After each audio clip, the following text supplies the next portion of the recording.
Sinimento na namin ang aming soil court o in other words, yung dating Utah Jazz, ngayon ay Sinimento Kings na. Naniniwala pa rin ako sa court na gawa sa lupa. Kaya lang, hindi kasi namin inakala na gaganda ng ganito ang garden at dadami ang mga susubok ng court. Kaya nakakailang nang mag-experiment. Nakakailang na silang paghintayin na ma-perfect itong soil court. Mukhang oras ng maglaro. Sinimento Kings, let's do this. Pero bago ang lahat, palakihin muna natin ang area at sukatin ito ng tama. At meron tayong iniiwasan. Halimbawa itong bato na to, iniiwasan din natin ang malalaking tree stump na ito. Or sa Bisaya, ngayon ko lang nalaman, tuod. Kaya pala pagtorpe ang isang lalaki, para kang tuod. Ayaw gumalaw. Seryoso, parang bato na po yan. Iniiwasan din natin na mabagsakan ng puno. Pati yung puno na yon iniiwasan natin. Iniiwasan din natin to, ang isa pang tuod. Ang tree stump po, either kung buhay o patay, makakasira ng concrete. Kung buhay, lalaki yan ng lalaki hanggang sa buhatin yung concrete mo, biyak. Kung patay, lalambot yan ng lalambot hanggang sa mahulog yung concrete mo, biyak. Bumili na din kami ni Victor ng pangalawang wheelbarrow. Mapapasabak tong mga to mamaya. 2 linggo po ako naghanda, nagsukat, naglagay ng mga bato bilang markers, nag-revise, and I'm proud to say na sa pagdating ng mga workers, alam na alam ko kung saan ko gusto ipwesto ang court at kung ano ang anggulo nito. Wala nang madaming usap tungkol sa sukat at pwesto. Rat-rat na kaagad.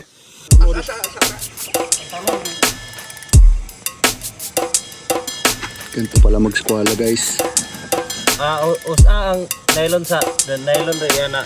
Isa ka balik gamay daw. Sige, gamay. Sige. Kamusta tayo mga ka-squala? Triangle. Para pag fix ka na dito, hindi na magalaw tong paganto. Ngayon ang hose.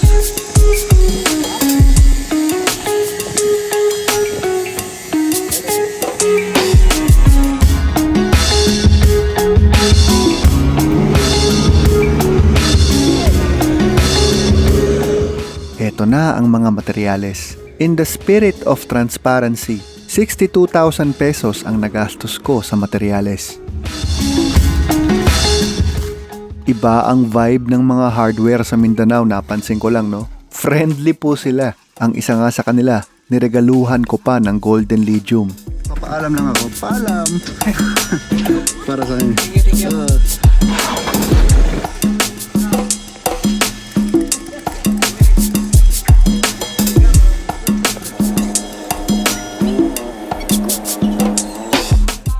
Nahukay na ang pundasyon. Dito pakiramdam ko nag-pay off ang 2 linggo ng pagsusukat. Ganyan din gumawa ng bahay, di ba? Yan nga pala si Saldi, isa sa mga labor. Tatawagin ko bang Saldi and Company ang grupo nila? Saldi and Company? Kumakaway na naman si Charlene. Heto na nga ang wheelbarrow. Isinabak na ni Kuya Takoy. Sa ngayon ay nagmukha siyang pundasyon ng bahay. Dahil maburol ang lugar, makikita po ninyo na yung mababang corner ng court, hahabulin ng hollow blocks ang height niyan. Umabot pa nga na 3 hollow blocks dito sa pinakamalalim na parte. Ano, Plok? Ayos ba? Ayos naman ang lahat so far. Ang hindi ayos ay itong lumang wheelbarrow. Kaya kinalkal muna saglit.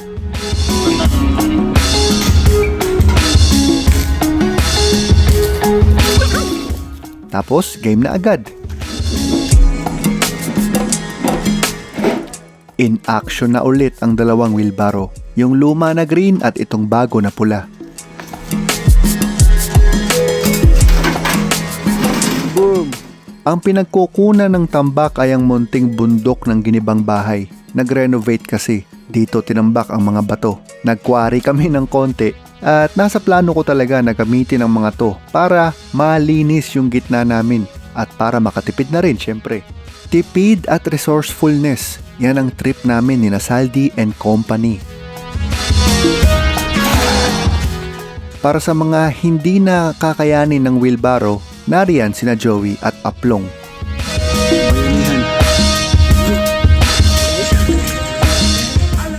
Napakabigat niyang sementong column na yan. Kailangan talaga ng 2 tao at least. Boom, shakalaka! Joke lang, except kung ikaw ay si Joey. Kayang-kaya pala niya. Narinig ko na mula sa ibang tao to. Ngayon na witness ko na. Si Hercules.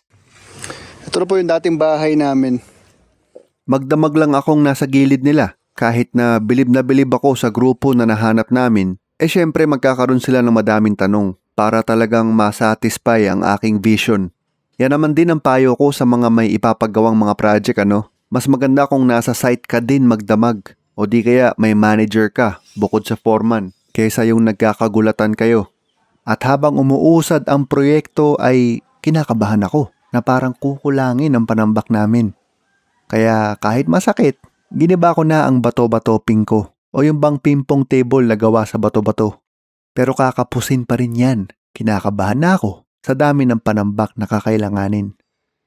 Paubos na rin ang munting quarry namin mula sa ginibang bahay. Kaya bago pa umusad ng husto, kailangan ko nang magdesisyon na pabawasan ang height ng court. Habang ginagawa nila lalo na itong 3 hollow blocks na taas, namumblema ako sa dami ng itatambak sa gilid. Minsan kasi may mga problema na hindi mo basta-basta nakikita sa plano. Lumalabas na lang kapag nasa mukha mo na yung project. Kaya yun na nga. Nag-request ako ng revision. Bawas ng 1 layer ng hollow blocks. Disadvantage nun merong concern sa baha. Ayan, dito wala problema. Mas angat tayo dito. Pero pagdating dito na, nag-level na. At pagdating dito, medyo mas libing na ng konti. Bahala na yung isang corner na mas malalim. Sa isip ko, mas malaking problema kapag masyadong mataas ang court. Merong safety risk at malaki ang gagastusin na pera at pagod sa paghahanap ng panambak. Pero ngayong babawasan nila, mas komportable na ako sa safety, sa itsura at sa gastos. Ang problema din kasi kanina, bukod sa panambak sa loob, kailangan din tambakan ang labas para nakaslope at hindi biglang hulog. Pero tingnan mo naman, 1 layer lang ang binawasan namin, na-solve ang lahat. Yun. Ayan. Dito, tinitesting lang ng papa ko yung tamper na binili ko noon. Yung pinanggawa ko ng soil court o yung Utah Jazz. So, tumigas din pala yung Utah Jazz ko At kaugnay niyan ay gusto ko lang din i-flex na tumigas din pala ng husto yung aking Utah Jazz. Hindi sintigas ng semento pero hindi rin basta-basta natitibag. May nahanap akong lumang DIY tamper sa rubble. Nakatipid na naman sa pera at oras. Sa pagpapatuloy ng engineering, heto na't nilagay ang mga kabilya o rebar. Tamang dami lang, yung sapat lang na hindi siya basta-basta magkakrak. Hindi naman dadaan dito ang mga truck. Nailibel na, naikabit na din ang reinforcement na kabilya at may mga forma na din. Totoo na to, Plok? Buhos na ang susunod. Ito ay para sa mga masa. Ang isang wheelbarrow ay kaya magbuhat ng mga 4 na malalaking timba ng halo. Imagine kung wala yan, usad pagong siguro tayo dito. Ang lahat ng yan ay papunta kay Joey. Para sa project na to, siya ang mason sa grupo. Totoo na to, guys! At dahil nasa garden ang court, isa sa mga requirement ko ay ayaw ko siya magmukhang kalsada. Bali dapat may kulay na hindi lang din basta pintura. Something na hindi basta-basta mababakbak.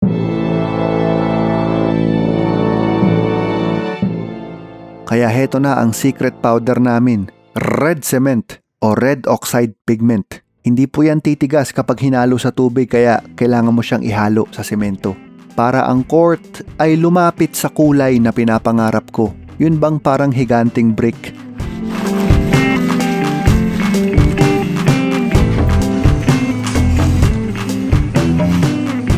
Ganda be. Tapos ito magiging grass. Tulad ng aking inaasahan, hindi magiging makinis ang kulay nito. Dahil sa ating purely manual process, magkakaroon ito ng batik-batik na ayos nga lang din dahil gusto ko yung kanyang organic look na parang higanting bricks na sinunog. Naipwesto na ang lumang rim para pampasaya lang ng break time.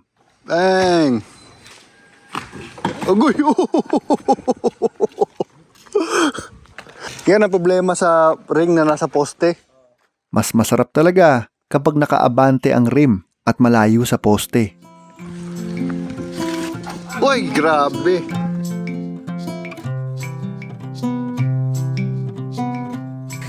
Pwede tayong umapak oh.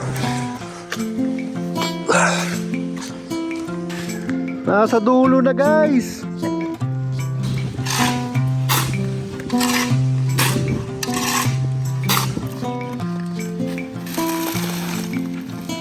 Ito na guys, huling batch! Ako naman ang gagamit ng hoop na ipinwesto na nila, kaya lang may napansin ako sa mga tira ko.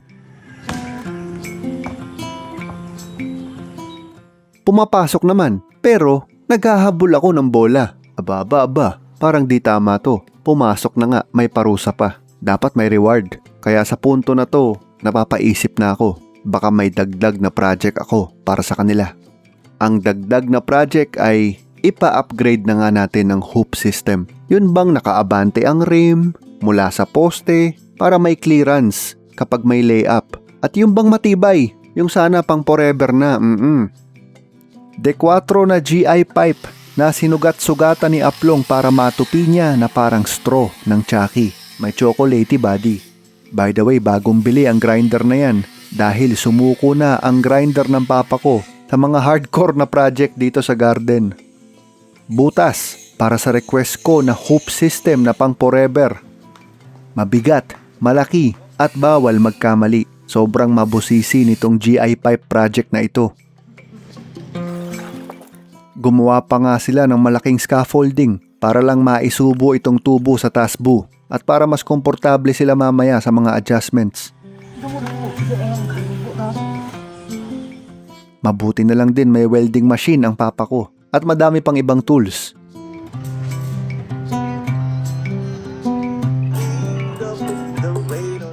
Ay siya, ang hirap nitong ginagawa nila.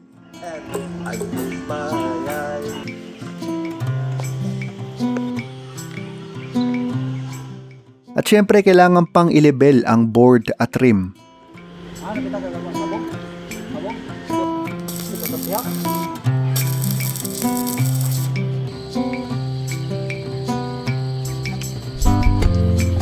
To be continued. Naantala lang ang paggawa nila kasi lumapag na ang mga dayo.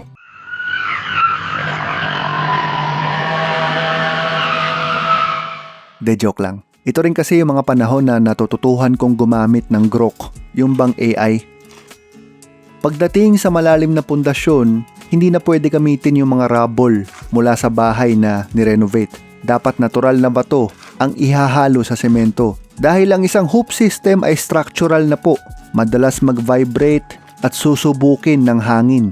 Kung yung lumang semento ang gagawin pong aggregate, baka po lumuwag ang pundasyon. Yan po ang tinatawag na red lead. Red lead, proteksyon laban sa kalawang, pampahaba ng buhay ng GI pipe. Pero proud ako sa lahat ng nangyari so far. Proud ako dito sa D4 na GI pipe. Naka-arco na, naka-brace pa. Ayon pa nga kay Aplong, kahit daw kalabaw ang mag-dunk. Someone saying sorry. Matibay ang tubo, pero ang lumang board namin, hindi na. Oh, binato pa yung bola sa likod oh. Matapos mabasag yung board. Buhat na ng kalumaan yan. Dati kasi umaatras lang ang lahat pati poste kapag tumira ka. Ngayon, dahil hindi na umaatras ang poste, sinasalo ng board ang lahat ng puwersa. Ayun, punet. Manipis na plexiglass lang din kasi. Stock material. Pag-usapan natin ang net. Sobrang nakakatamad ayusin ang net kapag may issue siya kasi mataas at mabuting-ting. Kaya ako'y nagdesisyon, bakal na net ang gagamitin namin. galvanized chain. Oo, maaaring kalawangin at oo, nakakapudpud ng bola, pero at least mahabang panahon ka na walang issue sa net. Madali lang tiisin ang pangit na bola, pero mahirap tiisin ang pangit na net. Unang tira ng papa ko.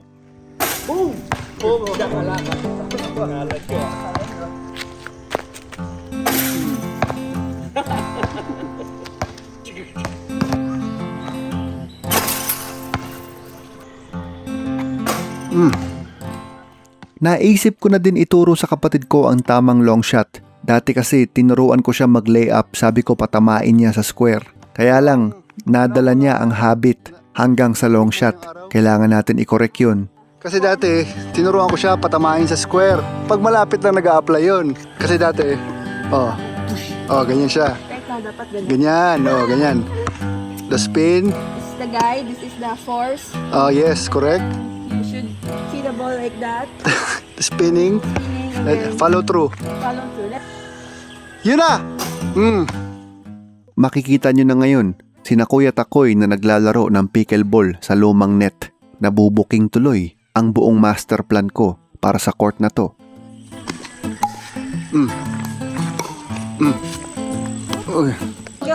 At kahit di pa tapos na tapos ang court, ginabi na ang mga bata sa kalalaro. Kinabukasan, bago sila magpaalam, nagpasiklab muna ang mga manggagawa.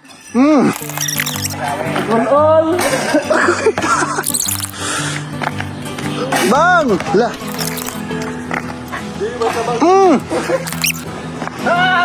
Boom! O yun! Ayun na, nagalit na. Ace, plakak! Ayaw kasayap ko. Uy! Bang!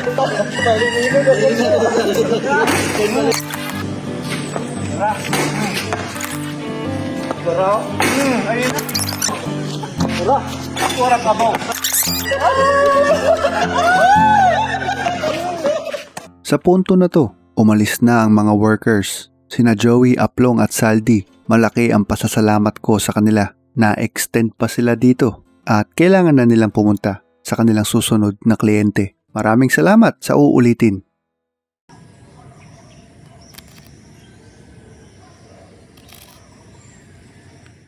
Mas mabubuking ako habang nagpipintura ng mga linya dahil ang iguguhit ko na linya ay para sa basketball at para sa pickleball. Multipurpose po ang court na to at kaagad kong na-realize na hindi pala ganun kadali magpintura ng mga to.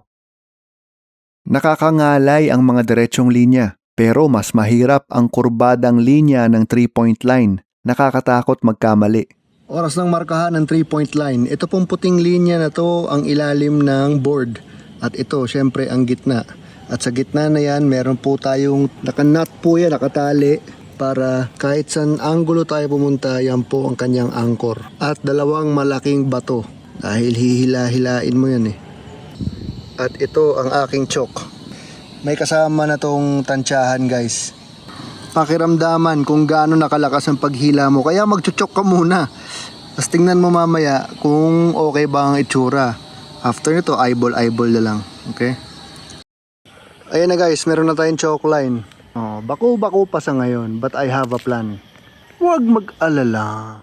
Gawa muna tayo ng template dito sa napaka-stable na upuan. And Tcharan! Okay. Makikita po ninyo sa pagbuo ng arko na ito na kahit mukhang bara-bara lang ang method ko ay nagmumukha siyang perfect circle from a distance. Do not underestimate the power of simple methods. Kaya lang may malaking pagkakamali ako. Malaking debate sa isip ko kung lalagyan ko ba ng corner 3. Pero sa dami ng mga detalye, umusad na lang ako bigla nang hindi pa nagde-decide. Nawala sa isip ko at nadiretso ko ang bilog. Habang ako yung nasa bahay at nagmumuni-muni, iniisip ko ang sulok na ito sa kayong kabila. Gusto ko ng standard na tres. Standard sa FIBA, WNBA, PBA. Kasi ito yung paraan ko para magkaroon ng connection sa mga idol natin. Halimbawa, pag nakashoot ka ng 3 sunod-sunod, ibig sabihin, nagawa mo yung ginawa ng idol mo. Kahit sa ganung paraan lang. Ayun ba guys? Home court! Kaya ayoko liitan yung tres. Kahit dito sana, ayoko lagyan ng ganun. Para pare-parehas. Kaya lang, napanood ko kung paano maglaro yung mga tao dito. Sila Joey, Aplong, Saldi, Takoy. Nagra-round robin sila. Naglalagay lang sila ng marker na bato. Kaya naisip ko, itong sulok na to ay dedicated sa round robin game. Maglalagay tayo ng pag ganun. 20 feet? Okay lang. Okay lang sa akin. Mas mahirap naman shumot dyan sa sulok. So ayos lang. Ang hindi ayos sa akin ang hirap tanggalin itong pagkakamali ko. That's the final answer. Umulan, nabitin ako. Pero okay lang. Tuwing umuulan, tas tumigil na at hindi masyadong maputik, yun yung best time para magtanim ng damo. Parte ng aesthetics yun parte ng court yan sa totoo lang. Naayos ko na yung sumobrang linya, pininturahan lang. Halata siya kapag umuulan pero kapag tuyo, hindi na rin masyado. So, ayos na rin. Plus, second coating ko na na pintura, lalo pang hindi mahahalata yan. Let's do this. Tinulungan na din ako ni Russell sa pagpipinta ng poste, Indiana Painters. Inspired sa kasabihan ni Jolo Revilla, pintura muna bago bola. Okay na vlog, tapos na ang second coating. Happy ako. Alam niyo kung anong ayaw ko mangyari? Combo ito combo sports ito Dalawa lang ang linya ng basketball, itong tres at saka itong free throw line. Hindi ko na nilagay yung bilog na free throw. Alam niyo kung bakit? Ayaw ko siya magmukhang ganito. Yung parang spaghetti na napakadaming linya. At saka ang isa pang ayaw ko mangyari, itong arko ng tres. Lumalagpas na para bang dinagdag lang yung basketball. Kaya importante yung sukat nung kung nasaan, hanggang saan sa loob yung ring, which is 3 feet tayo. Ayan, happy.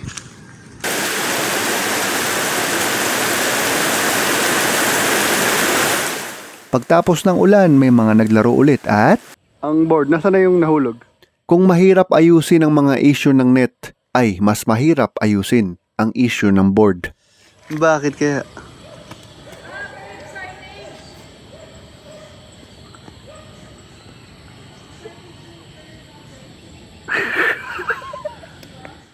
Ito ang ipapalit namin sa board. Pang ceiling talaga, pag pinaghiwalay, yan. Pero pag nakalock, parang nagiging isa. Ngayon kung may option ka na palitan yan na tig 5,000 o 10,000 versus tig 200 pesos na materyales, o diba? Easy choice.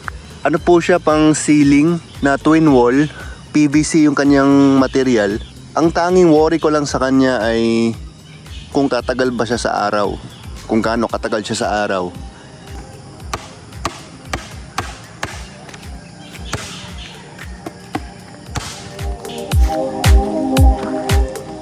All good. Itatapal ko lang para 3-ply na. Ang ginamit ko na pandikit ay no more nails.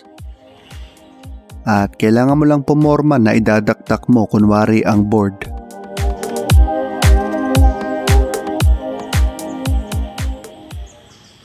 You're the top of the world. Okay.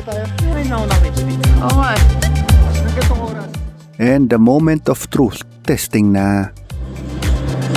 Luto ako may airplane. First shot.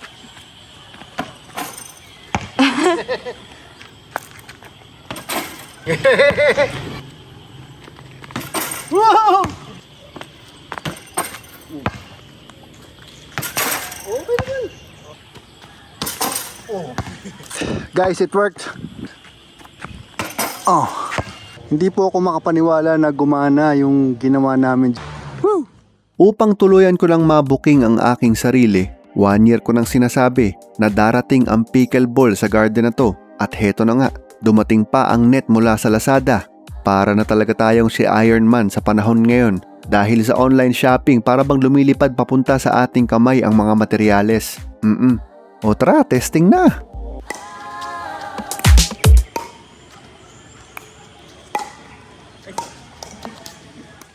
Eventually, napansin namin na sobrang patok nitong pickleball. Sobrang mas patok pa kesa sa basketball na original purpose ng court na ito.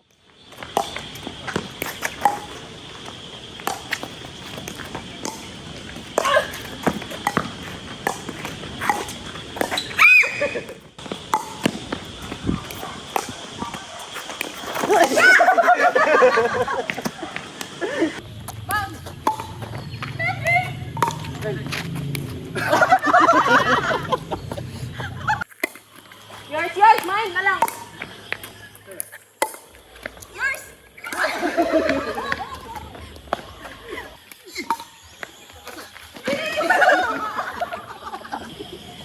Come, Rusty. Come. Yay.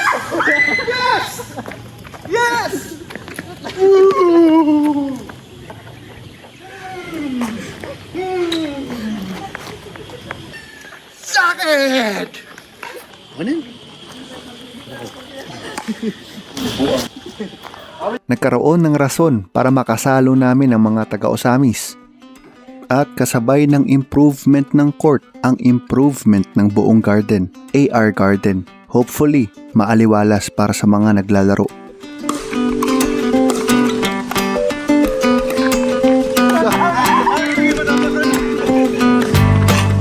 Huling nun ah.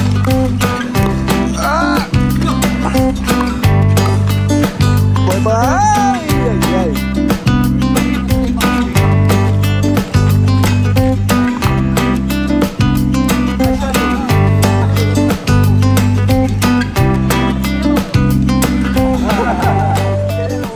Ganda po ng mga kulay na yan. Pero syempre, ang tunay na pag-ibig ay hindi basta-basta nagtatago sa likod ng mga bagong uso. Susuportahan natin ang growth ng pickleball sa taon na ito. Pero syempre, para sa aming mga ballers, the game continues. Unahin na natin ang tira ng papa ko sa ulan.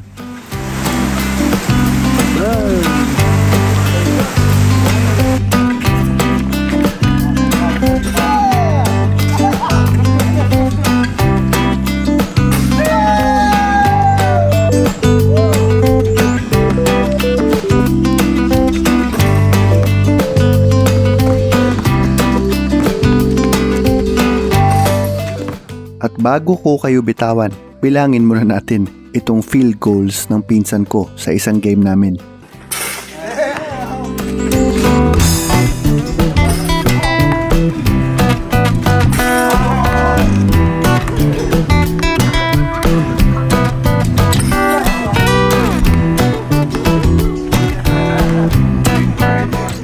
Hindi tumama sa rim, so another bucket for Shioty.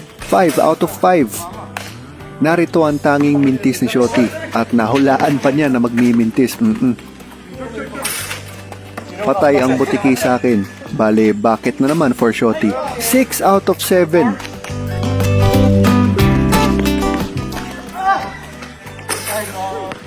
Aray ko be. Maraming salamat sa pagnood nitong Cinemento Kings mula sa AR Garden, Misamis Occidental.